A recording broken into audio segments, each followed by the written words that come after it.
महाराष्ट्र में एनडीए को बड़ी जीत मिली है, जिसको लेकर डिप्टी सीएम राजेंद्र शुक्ला ने प्रतिक्रिया दी है और उन्होंने कहा ये जीत मोदी जी के नेतृत्व की जीत है। तो वहीं विजयपुर में मिली हार पर उन्होंने कहा कि पार्टी समीक्षा करेगी।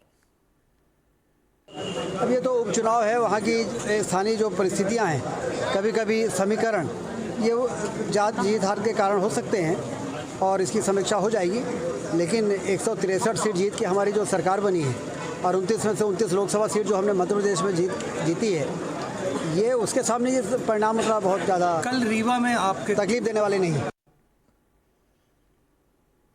तो महाराष्ट्र की हार पर छत्तीसगढ़ के पूर्व डिप्टी सीएम टीएस सिंहदेव का बयान भी सामने आया। सिंहदेव ने महाराष्ट्र में कांग्रेस की हार पर अचंभा जताया और कहा कि इससे पार्टी को सीखना चाहिए। उन्होंने कहा कि ईवीएम से चुनाव को जोड़ना सही नहीं है। झारखंड में सही उतरता है, लेकिन महाराष्ट्र में एकदम पलट हो जाता है। वही मैं हूं, वही मेरी सोच है, वही मेरा अनुभव है। तो कुछ न कुछ तो ऐसा रहा महाराष्ट्र में जो मैं बिल्कुल नहीं भांप सका, एकदम से नहीं भांप सका। वहाँ लाड़की बहना योजना की बात थी, तो था कि शिंदे जी ने अपनी पोजीशन थोड़ी सुधारी है, लेकिन शरद पवार जी की तुलना में अजीत पवार जी बिल्कुल कमजोर दिख रहे थे। कांग्रेस की स्थिति खास करके विदर्भ में और बाकी रीजन्स में ठीक दिख रही थी। तो एकदम से एक तरह का सफाया ये अप्रत्याशित है। और वही आकलन करने वाला व्यक्ति जो भी फीडबैक ग्राउंड से मिलता हो, एक जगह कैसे सही हो जाता है, एक जगह कैसे गलत हो जाता है। तो हर समय जीवन में सीखने को मिलता है। महाराष्ट्र भी एक बड़ी सीख में आएगी कि आखिर ये क्या हुआ। ईवीएम की जहां तक बात है, चुनाव के बाद इसमें कुछ कहना, देखिए सीधे वही तर्क दे दिया जाएगा फिर झारखंड में क्या हुआ, झारखंड में ईवीएम क्यों नहीं आया।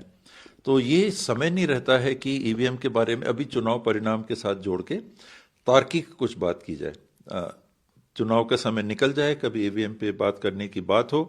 तो मेरा भी मत यही है कि ईवीएम को वर्तमान तरीके से इस्तेमाल करना स्वीकार नहीं हो रहा है। लोगों के मन में एक शंका की बात बैठ गई है, ऐसा है नहीं है, कोई प्रमाण नहीं है, लेकिन एक शंका सी बैठ गई है ईवीएम ईवीएम ईवीएम। और उसका जो रास्ता निकाला गया है कि जो स्लिप निकलती है वीवीपैट में जाने के पहले, वो स्लिप प्रिंट आउट होके गिरे और जो वोटर है उसको बॉक्स में डाले। तो इतना परिवर्तन तो होना चाहिए। अब चुनाव से उसको जोड़ना ये समय मुझे ठीक नहीं लगता। धार में बीजेपी नेता के भाई राम नायक पर दो हमलावरों ने ताबड़तोड़ फायरिंग की है। फायरिंग में घायल राम को धार के महाजन अस्पताल में भर्ती कराया गया। बताया जा रहा है कि यह फायरिंग पुरानी रंजिश को लेकर हुई है। तो वहीं राम नायक के परिजनों का कहना है कि फायरिंग का मामला हफ्ता वसूली से जुड़ा है। पुलिस ने मामले की जांच शुरू कर दी है।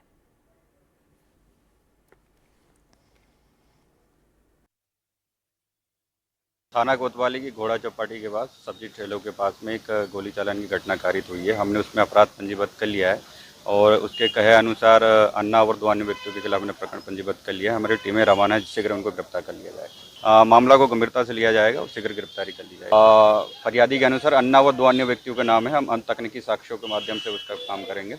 हमारी टीमें लगी है, शीघ्र गिरफ्तार करने में। कब तक गिरफ्तारी हो जाएगी? शीघ्र गिरफ्तार हो जाएगी। हमारी टीमें रवाना है।